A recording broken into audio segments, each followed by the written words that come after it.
Com o avanço da tecnologia digital, as informações estão na palma da mão. Vídeos, e-books, tutoriais, podcasts. Mas de que serve tanta informação se nós não temos tempo para filtrar o que realmente é de qualidade? Os cursos à distância da Capta têm curadoria e são focados no desenvolvimento pessoal e profissional. No que você é bom, para a Capta te deixar ainda melhor. Modernize o seu conhecimento e aplique no seu dia a dia. Vem aprender com a gente, Capta, o portal do conhecimento.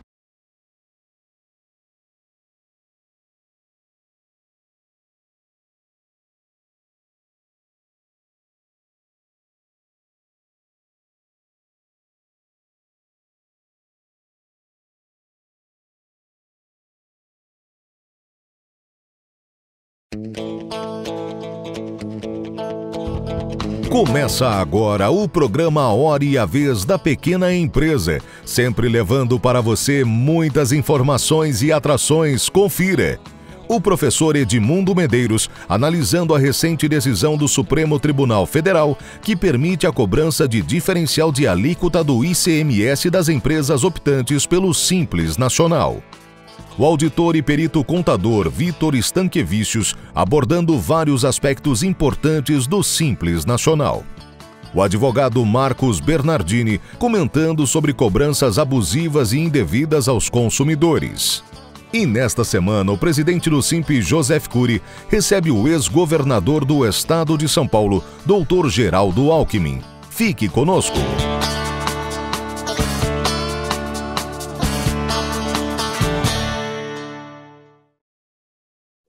O Supremo Tribunal Federal decidiu uma questão que irá impactar a vida tributária das empresas optantes pelo Simples Nacional.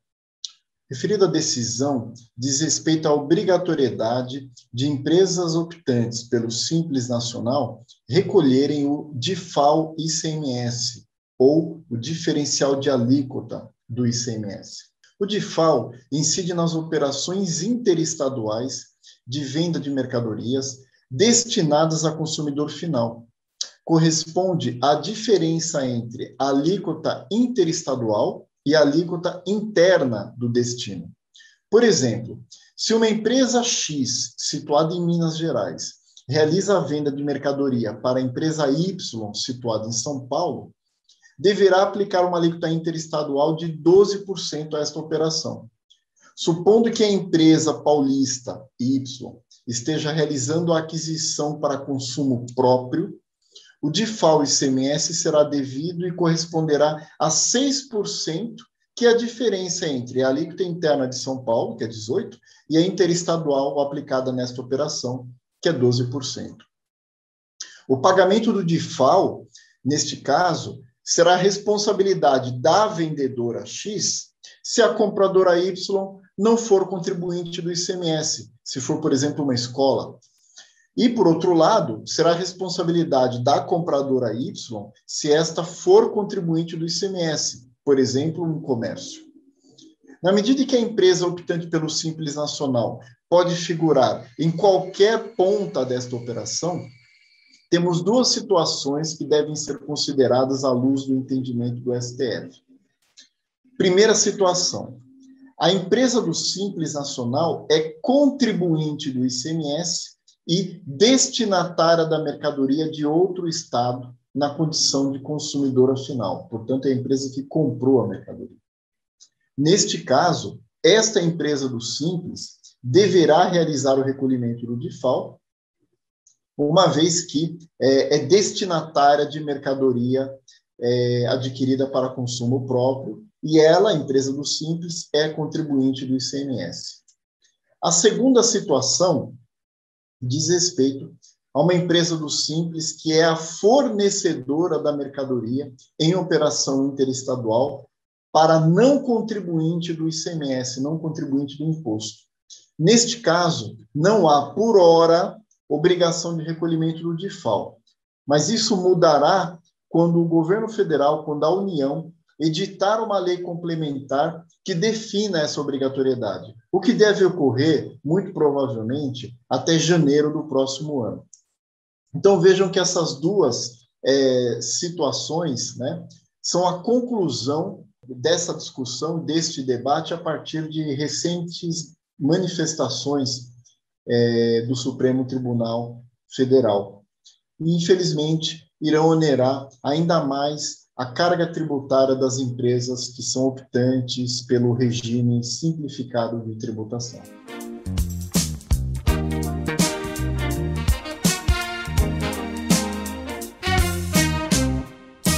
Você que é micro e pequeno empresário, que no ano passado atravessou dificuldades imensas derivadas da Covid e da pandemia e tem dúvidas ainda se permaneceu neste ano de 2021, neste regime simplificado e diferenciado do Simples Nacional, vá até o Google, até o buscador e coloque o seguinte termo: Consulta Optantes Simples Nacional.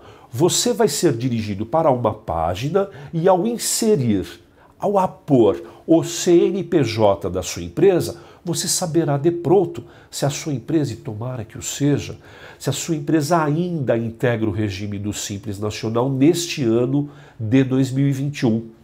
Imaginemos agora que você no ano passado, 2020, infelizmente, derivado da pandemia, das dificuldades econômicas em cumprir as suas obrigações tributárias com a empresa, percebeu agora que você foi excluído do regime. Automaticamente, agora em 2021, você deverá optar, migrar para um dentre outros dois regimes tributários, o regime do lucro presumido ou o regime do lucro real.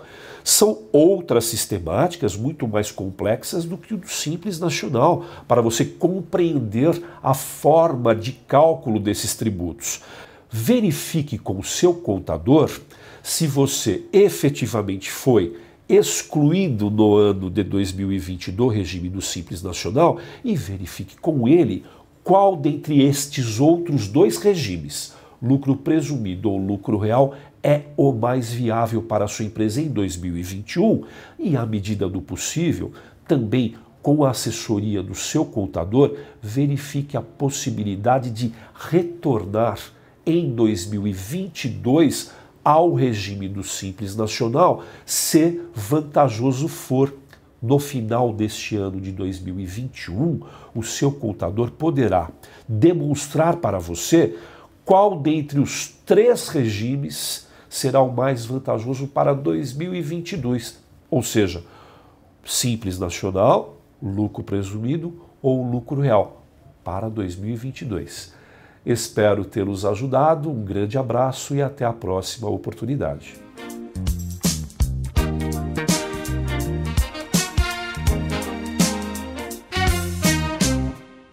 Por conta desse período de pandemia, muitos consumidores acabaram tendo dívidas, acabaram não cumprindo as suas obrigações, seja porque perdeu o seu emprego, seja porque teve dificuldade.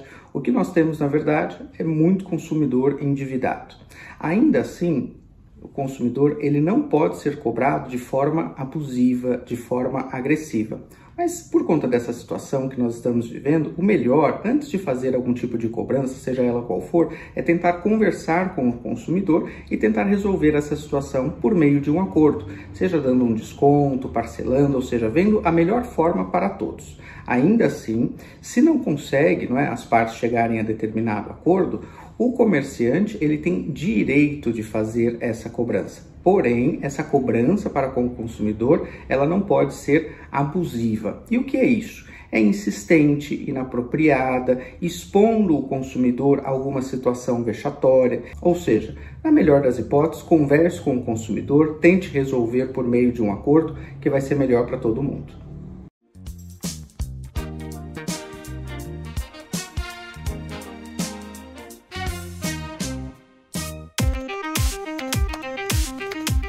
Agora é a hora dos empresários da pequena empresa ganharem dinheiro com a internet. O Marketplace da KeepSelling chegou com tudo. Você que tem um micro e pequeno negócio, venha vender os seus produtos num Marketplace focado em você. Cadastre-se no Marketplace da KeepSelling e venda com segurança para qualquer pessoa física ou jurídica do Brasil, sem burocracia. Inscreva-se gratuitamente agora e coloque a sua empresa na era digital.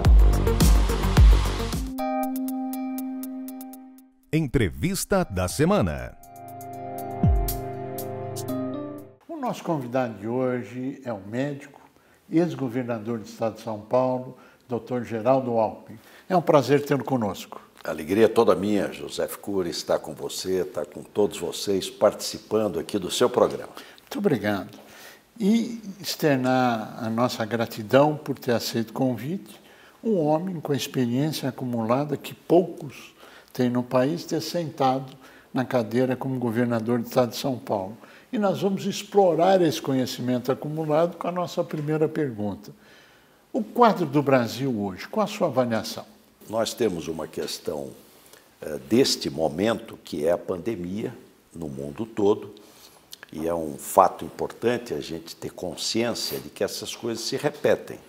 Em 2002, nós tivemos a SARS, coronavírus, mas ela foi mais limitada à Ásia. 2008, H1N1, outro vírus.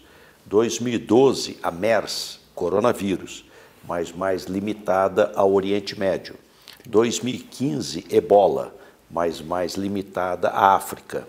E 2019, o vírus SARS-CoV-2, a doença Covid-19, que pegou os 5 continentes.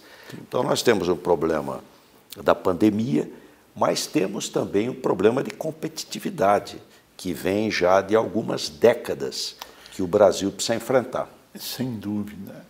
Vamos esmiuçar primeiro o quadro dos efeitos da pandemia na sua avaliação versus economia, a realidade do momento. E aí vamos passar para a agenda de competitividade, por favor. Olha, a pandemia, se a gente pegar a gripe espanhola em 1918, a gente vê muitos problemas semelhantes. O que dizia o governo em 1918 na gripe espanhola? É uma gripezinha. Esconde os números. Teoria conspiratória. Em 1918 era a Primeira Guerra Mundial, então os alemães mandaram o vírus em garrafa pelo mar. Muita coisa semelhante. Muitos equívocos semelhantes. O que a gente verifica hoje que é uma diferença fundamental? É a vacina. A vacina é o caminho.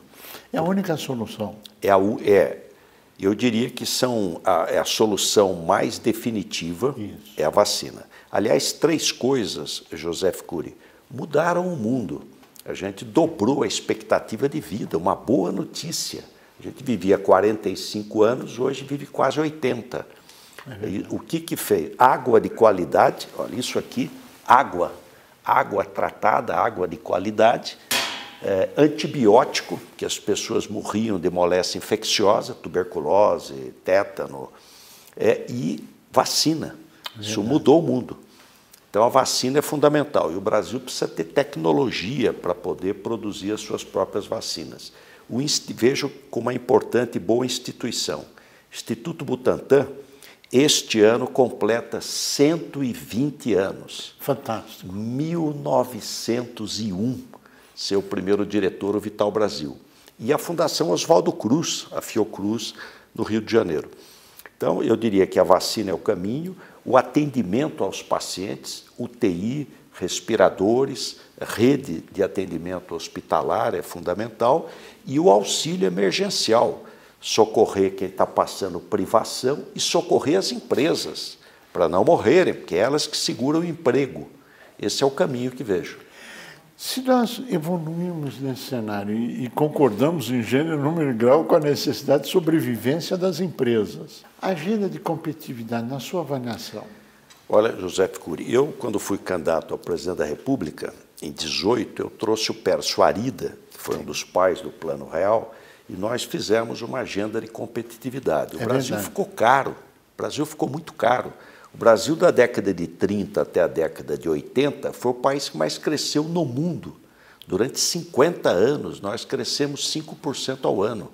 Na década de 70, 12% ao ano. O que aconteceu que de lá para cá o crescimento é modesto? O Brasil ficou muito caro. Então, custo do dinheiro, custo de capital. Estados Unidos tem 5 mil bancos. Não tem 5, tem 5 mil bancos. Infraestrutura e logística, um país continental como é o Brasil, diminuir burocracia, cartórios, burocracias que acabam tendo um custo elevado, simplificação e, num segundo momento, redução da carga tributária. E a carga tributária toda em cima de consumo. Os Estados Unidos, a meca do consumo, imposto sobre consumo é 20%. No Brasil é 50%. É verdade. Tudo em cima de consumo. É verdade. Então ele é regressivo, inclusive. Acordos internacionais, nós temos 3% da economia do mundo e 1,2% do comércio exterior. Então é preciso fazer acordos comerciais. Educação de qualidade básica, não é só faculdade, mas é educação básica, formação técnica. Então nós preparamos toda uma agenda de competitividade e inovação. Eu acho que esse é um caminho necessário para a gente poder voltar a crescer e não voo de galinha, mas ter um crescimento sustentável ao longo do tempo. O senhor acha importante as reformas no meio do caminho? Entendo que sim.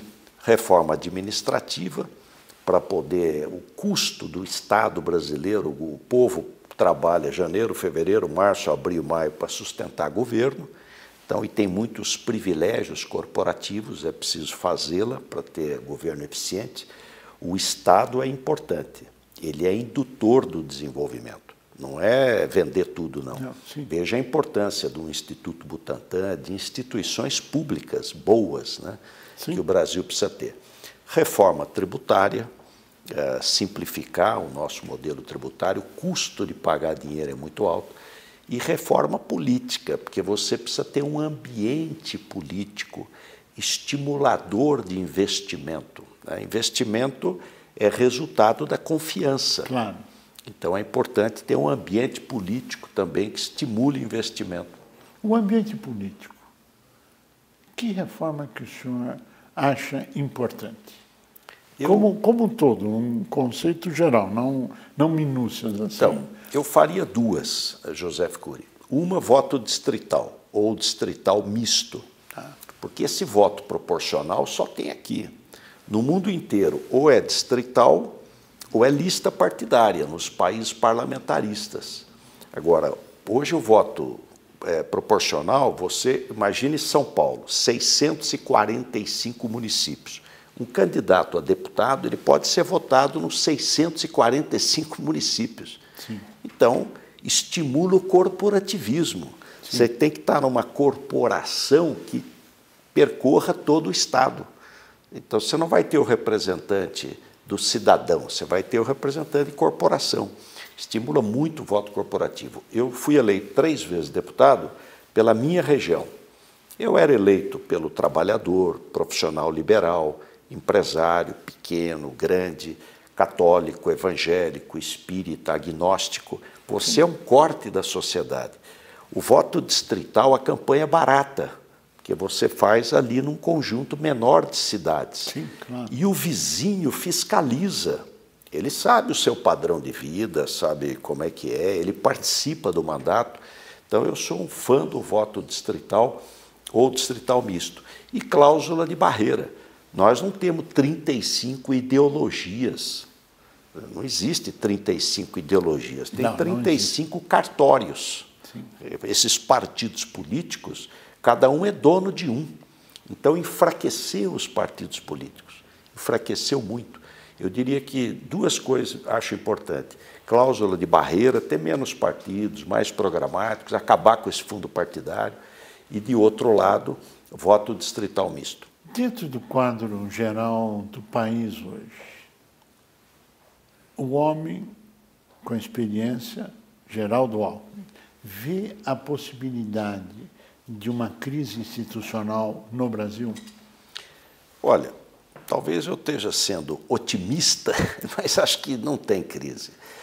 Você tem a disputa política, que é normal, e acho que deve ser feita com mais civilidade, porque não pode ser um vale-tudo a política. Política precisa ser feita com princípios éticos, né? Sem dúvida. Discutindo teses, propostas, programas, fazer convencimento. Então, embora haja muita turbulência, mas eu acho que nós estamos cada vez mais consolidando as instituições. É triste, mas nós passamos por um monte de impeachment aí e não aconteceu nada. É que poucos presidentes chegaram ao final do mandato. Esse é um dado de realidade que você colocou. Se pegar do Getúlio Vargas, do fim do Estado Novo, 1945, até hoje, nós estamos falando de mais de 70 anos, 80 anos, 3 presidentes terminaram o mandato. O presidente Juscelino Kubitschek, com 2 tentativas de golpe, o presidente Fernando Henrique e o Lula. Só. O restante foi impeachment, renúncia, suicídio, golpe de Estado. Alguma coisa está errada. Eu defendo o modelo de Portugal. Acho que nós devíamos prestar atenção no modelo de Portugal, que o presidente da República é eleito pelo voto popular, tem mandato e tem competência, mas é só chefe de Estado. O chefe de governo, o dia a dia, esse é o primeiro-ministro. Tem confiança, continua. Não tem troca. Sem trauma, porque o impeachment é um trauma. Nós não podemos banalizar impeachment. Claro. Isso é um trauma. E nenhum de nós está defendendo impeachment. Nós estamos defendendo o país como um todo, com as instituições funcionando, a democracia. Nosso bem maior é a democracia. Isso é consenso? Não há dúvida, é importante. O Churchill dizia, né, que falou, a democracia é uma porcaria, mas não tem outra melhor. É verdade. Nós precisamos aperfeiçoar, né, o processo democrático. Mas é importante esse debate da questão da reforma política, porque há um princípio em medicina, em latim, que diz sublata causa, toritur effector. Suprima a causa, que o efeito cessa. Nós estamos sempre agindo no efeito. É preciso ir à causa dos problemas. Agronegócio e comércio exterior, qual a sua visão? Olha, muito boa. O Brasil é o grande celeiro do mundo. É verdade. Poucos países têm as dimensões continentais do Brasil, os recursos naturais e tecnologia. E clima. Clima. O Roberto Rodrigues, que brincava, foi ministro da Agricultura, um professor. Grande homem. Grande cidadão brasileiro. O Roberto Rodrigues dizia, antigamente se dizia, cerrado, nem dado, nem herdado. Hoje a nova fronteira agrícola é cerrado. É verdade. Campeã de produção. A nova fronteira agrícola é o Mato Piba. Maranhão, Tocantins, Piauí e Bahia. É o sul do Maranhão e do Piauí, o norte do Tocantins e o oeste da Bahia. É tudo cerrado. O Brasil vai ser o celeiro, já é, e vai se consolidar como o grande celeiro do mundo. Produtor de proteína animal e vegetal. Nós chegamos ao final do nosso tempo, eu pediria as suas considerações finais. Olha, primeiro agradecer, José Ficuri, revê-lo e destacar, né, a importância do emprego. Acho que o desafio do mundo, não é nem só nosso, do mundo, chama-se emprego e renda. Então é preciso focar políticas públicas permanentes, estimular a criação de emprego, estimular fortalecimento da renda em todos os setores, no agronegócio, na indústria, nos serviços, e aí a pequena e a média empresa e a capilaridade para tudo isso. Eu acho que esse é o foco, né? O Papa Paulo VI sintetizou quando disse: o desenvolvimento é o novo nome da paz. E é verdade. Queremos agradecer muito a sua participação, ao seu brilhantismo e tenho certeza que contribuiu muito para o esclarecimento de todos. A você que esteve conosco, nosso mais profundo agradecimento, com a certeza que estaremos juntos na semana que vem. Até lá! Com o avanço da tecnologia digital, as informações estão na palma da mão. Vídeos, e-books, tutoriais, podcasts. Mas de que serve tanta informação se nós não temos tempo para filtrar o que realmente é de qualidade? Os cursos à distância da Capta têm curadoria e são focados no desenvolvimento pessoal e profissional. No que você é bom, para a Capta te deixar ainda melhor. Modernize o seu conhecimento e aplique no seu dia a dia. Vem aprender com a gente, Capta, o portal do conhecimento.